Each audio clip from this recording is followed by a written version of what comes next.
আমার আজীবন মনে থাকবে। আমি আসলে তোমার জন্যই তোমাকে পাইনি, তোমার জন্যই আমি তোমাকে হারিয়েছি। তুমি ইচ্ছা করলেই তুমি আমার সাথে থেকে যেতে পারতে আজীবন আমৃত্যু অবধি। তবে রিলেশনের শুরুতে তুমিই বলেছিলে তুমি থাকবে আমার পাশে আজীবন আমৃত্যু অবধি। তবে মাঝপথে কেন তুমি আমাকে একা রেখে চলে গেলে? তুমি চাইলেই তুমি আমার পাশে থাকতে পারতে। তবে আমি আজীবন তোমাকে ক্ষমা করতে পারবো না, কারণ আমি তোমার জন্যই তোমাকে হারিয়েছি। আমি আমার দিক থেকে সর্বোচ্চ চেষ্টা করেছি তোমাকে পাওয়ার জন্য, কোনো কিছুর কমতি রাখিনি, কিন্তু তুমি বিন্দু পরিমাণও চেষ্টা করনি আমার হওয়ার জন্য। আমি বারবার বলবো, আমি তোমার জন্যই তোমাকে হারিয়েছি। পরিবার একটা অজুহাত মাত্র।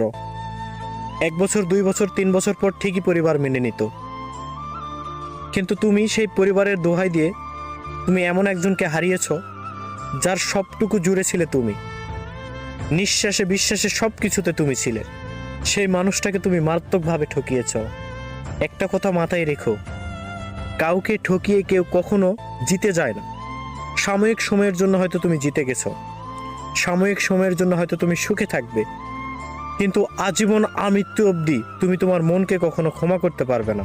তুমি তোমার মনকে প্রশ্ন করো, তুমি একদিনের জন্য হলেও 1 সেকেন্ডের জন্য হলেও যদি আমাকে ভালোবেসে থাকতে, অবশ্যই আমার ভালোবাসাটা যদি সত্যি হয়ে থাকে, তুমি তিলে তিলে তিলে তিলে ধ্বংস হয়ে যাবে। আসলে তুমি বুঝতেই পারবে না, কাউকে ঠকিয়ে কখনো কেউ জিতে না।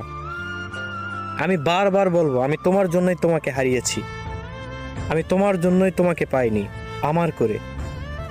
তারপরেও আমি দোয়া করি তুমি যেখানে যার সাথে আছো ভীষণ ভালো থাকো। মহাবিশ্বের সকল সুখ তোমার হোক, কোনো দুঃখ যেন তোমাকে স্পর্শ করতে না পারে।